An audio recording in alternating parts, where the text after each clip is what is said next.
Ang Batangas ay isang lalawigan sa gitna ng Pilipinas na may magagandang dalampasigan, napakarilag na tanawin, at maraming kasaysayan at kultura.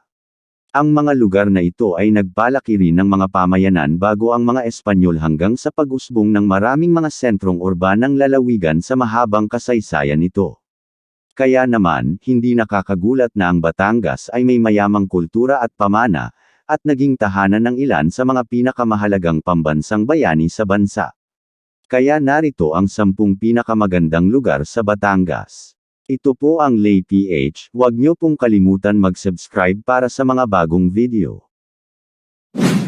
Taal Basilica. Ang Taal Basilica ay nakaakit ng mga pilgrim at bisita sa loob ng maraming siglo, at ang arkitektura at relihiyosong artifact ng Basilica ay nakakatulong sa pag-akit nito bilang isang lugar ng espiritual na pagmuni-muni at interes sa kasaysayan.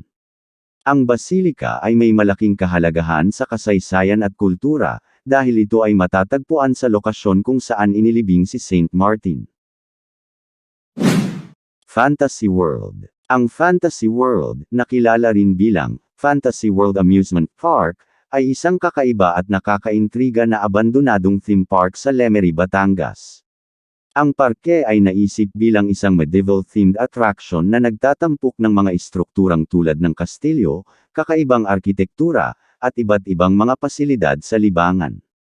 Sa kabila ng hindi natapos na estado at pagsasara nito, ang site ay nakakuha ng interes mula sa mga urban explorer at photographer dahil sa surreal at medyo nakakatakot na ambience nito.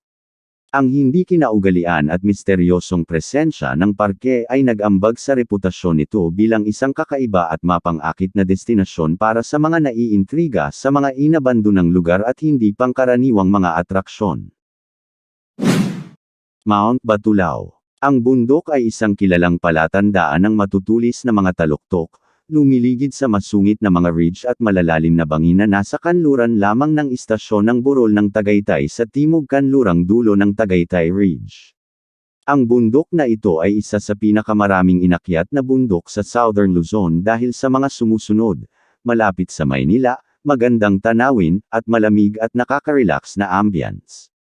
2 hanggang 3 oras na paglalakbay sa lupa mula sa Maynila. Ang bundok na ito ay may nakamamanghang at malawak na tanawin ng mga berdeng dalasdis nito. Mount Makulot. Sikat sa mga mountain climber at campers, ito ang pangunahing tourist attraction ng Cuenca. Ang bundok ay sagrado sa parehong mga Kristiyano at antiista.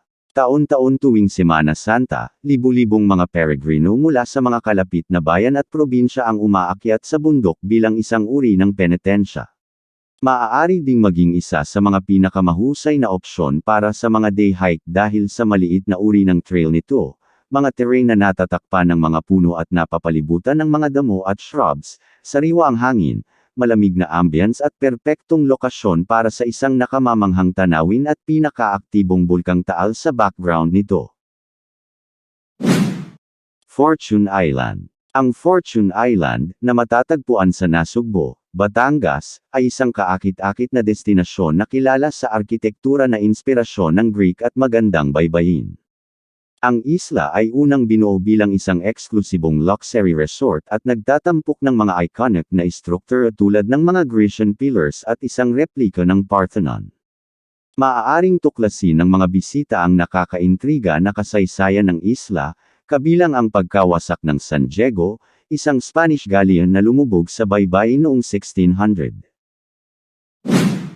Taal Volcano. Ang bulkan ay nasa gitna ng lawa ng Taal. Ang bulkang Taal ay madalas na tinatawag na isla sa loob ng lawa sa loob ng isang isla.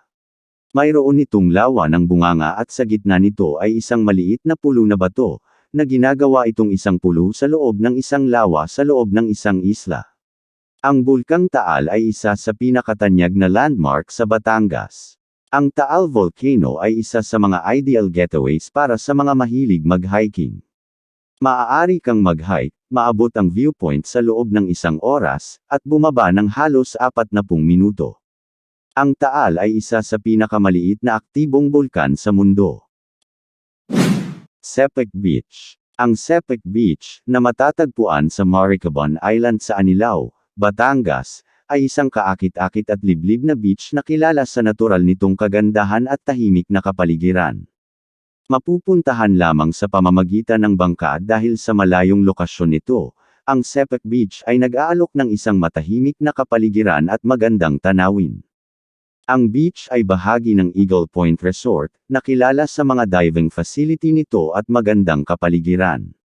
Ang White Sand Beach, lunti ang kapaligiran, kristal na malinaw na tubig, at maunlad na marine life, ginagawa ng mga elementong ito ang Sepik Beach Center na isang postcard-perfect destination.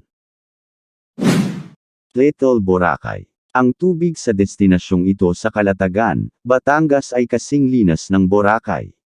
Matatagpuan ang Little Boracay ng Calatagan, at tulad ng isla ng Boracay, ang destinasyong ito ay mayroon ding malinis na tubig, dagat na mayaman sa buhay, at maraming aktibidad sa beach na maaaring gawin ng mga bisita. Ngunit isang bagay ang nagpapaiba sa beach na ito mula sa Boracay, ito ay ang mga makukulay nitong floating cottage. Gawa lamang sa kawayan, unang ginamit ang mga floating cottage na ito sa Little Boracay ng Calatagan noong 2019.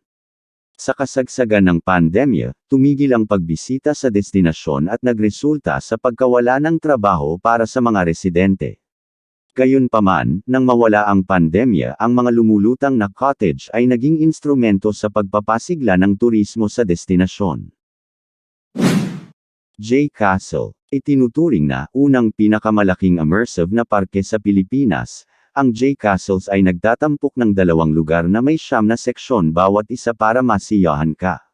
Ang studio castle nito ay binubuo ng intro room, entrance, flood room, water district, infinity LED room, UFO laser room, cosmic projection room, crystal chairs, at tropical rainforest.